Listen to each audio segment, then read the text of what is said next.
Hello everyone, this is SeKo Starcraft. I'm bringing you a Zerg versus Zerg, everybody's favorite. Got Omniscient in the bottom right versus Leo Yan. I hope I didn't offend anybody with that. In the top left, I've been just playing some new Heart of the Swarm games, have myself some whiskey, and getting my ass handed to me on ladder. But I have a couple, some of them weren't even that fun or that interesting. But this game actually turned out to be pretty interesting, so I decided I'd give it a whirl. Production tab. I just usually when I approach Zerg, I have this decision in my mind that I'm either in a bad mood and I'm going to try to attack and kill soon, or I'm in a good mood and I'm actually going to try to macro and go for what I call a legit win. They're all legitimate, Sean. No, they're not all legitimate. I'm going for an early scout because running into a lot of very early pissed off Zergs like myself who are going things for very, very early. I got my Overlord out a little bit earlier than him because he went for the 10 out of 10 supply, so my next 3 Zerglings are going to pop before his. Slight little edge on that standpoint. When you're up to about 9 supply with Zerg, that's generally when I build an Overlord. I used to go 10 of 10 supply and then build an Overlord, but then you gotta wait a long time for that Overlord to get out, whereas if you put it out at 9, you get to build another drone, the Overlord pops sooner, you get 2 more drones after that in your third, your economy goes faster. I did see him throw down a spawning pool. I got my Overlords on the way, they're scooting. I throw down my spawning pool in response to his spawning pool. Still tied because it's Zerg versus Zerg in the early game. I'm watching some sick flash game right now, MLG. Guys, so good. Anyways, so that's happening. He's getting his gas. I got my gas a little bit before him, so I should be at my speed just a little bit before he does. Not much, just a slight hair. I'm sending my scout back home again. Overlord's getting into position. What I really care about is see if he's expanding. We've got almost mirror builds at this point, except for he's getting his queen sooner, because I supply block myself like a total champion.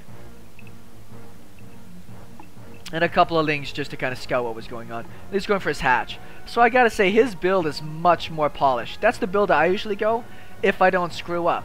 I just happen to enjoy screwing up this time, so my build is really much delayed. And you're gonna see that I still haven't built my Overlord.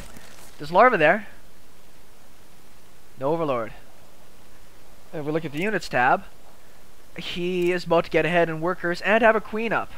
And his speed has started before mine because I'm just not paying attention to my guys in gas. That's what happens when you have an unhappy game as Zerg versus Zerg. So I'm going to go look for his hatch. I do see it there, so I'm not super worried. I still don't understand why I'm not building shit right now. And that's speed. Oh, finally I get my speed. Look, he's even getting more drones. 2 Overlords to try to make up. But I'm so far behind at this point. It's sad. It makes me sad. Sending up my 2 lings here to just kind of scout. I want to make it seem like I'm putting on a bit of pressure so that he has to, you know, build more units than anything else. Because he hasn't built any attacking units yet. And he hasn't scouted much other than seeing the hatch. He does have this guy right here, which is in a great spot. But I only got my first queen on the way. A couple more lings. I do get my Overlord out of there before he gets killed, which is fine. And he smartly enough moves his Overlord out of the way. He makes a nice big pile of lings, which, as I predicted, is in response to the lings that I made, just to be able to play some defense. I've finally got my 2 queens, and now I'm starting to make a chunk of Zerglings. I'm going to go for some pressure. I'm in that bad mood. I'm a Zerg. I've got 600 minerals and can't blow it, and no gas to make a baneling nest because I pulled guys out at the wrong time. You need 50 gas for a baneling nest. And it's really, really great at this early of the stage if I was to get some banelings. But as you can see right now, tech-wise, none of us has really made any big steps. But we're both just powering out Zerglings. He doesn't see my Zerglings, so I'm not too sure why he's building all the Zerglings. He doesn't know what I'm doing yet, but he can see that I don't have any drones down here. So that, in his mind, is probably just a really smart call.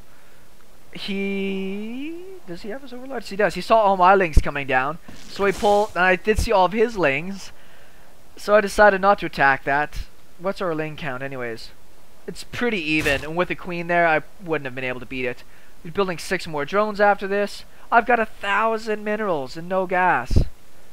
And a supply block. And I'm not building any overlords. I'm not on my game right now. This is a really, really sad game. 3 overlords, drone, and I'm making myself a baneling nest and getting gas. So I'm gonna go and I gotta try and kill this guy because I'm really far behind. He's already got his lair and his spire started. I'm sending 3 lings to scout. 3 or 4 I think is a good number. That generally can blow past most things, like a spine crawler and a bunch of other zerglings. 7 more drones behind this. And let's see if I get my scout in. I get 2 through. Enough to be able to see that he has a spire. And he's got his gases there. He hasn't taken all of his gases at this base yet.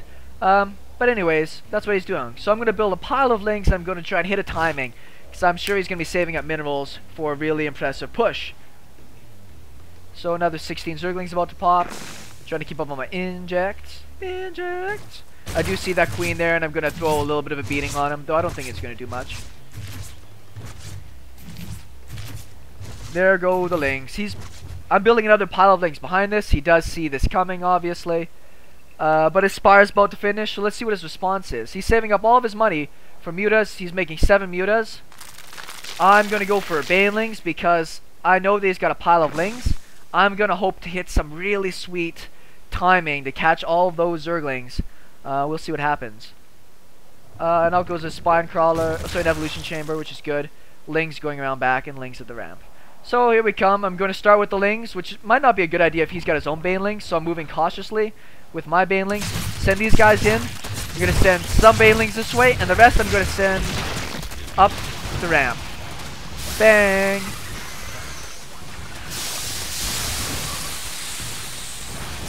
So these don't turn out super well, unfortunately, because of that. But I do have the ability to come down here. What I want to do is kill off this hatchery. He's got so many lings. This cost me a lot to pick up that hatchery. I lost a lot of army. Though our supplies are fairly similar, and I backed it up with more lings, and I got more lings in production. He did do a lot of damage with that. He's hitting overlords on the way, but I did build a nice big extra stockade of overlords. I have enough lings right now that I'm going to fight this and try to trade. I know behind this he cares more about his mutas, so I'm going to go for a base race because I don't have any anti-air. I got 2 queens. My evolution chamber is so badly delayed. So I'm going to run into the main base first and go for the damage there and see if I can get him to come home. I run all of my drones home. I run my lings into his base. Let's see how quickly I react to start throwing down spores. I'm killing off all of his shit now, which is great. More lings coming in. He's going into this. I'm building a whole bunch of spores behind this. But obviously, it's not likely that they're going to work out. He did build a handful of lings. Oh, what's going on behind this? Do some of these finish? He's attacking the overlords, which helps. The spores do finish, so I'm going to do a little bit of damage. I do kill off most of the stuff in here. I split up my lings to come down after his base. And he leaves the game. Now. Oh, he lost all of his mutas. Man, spore crawlers are sick. So he lost all of his mutas. I managed to kill off both of his hatcheries. He doesn't have money for another hatchery. But I wonder, how many drones do I have right now? I've got 3 drones to his 2. He's got zerglings in here. I think he could have won this game. The only way he wouldn't have is if I managed to pull back my lings to kill his lings. Then the spore crawlers would have traded against the mutalisks, and then I have hatcheries to fall back on. So I think it's maybe a bit preemptive, but he should have beat me in that game. That was a really bad Sean game. Anyways, hope you guys learned something. I sure as hell hope I did. Talk to you guys next time.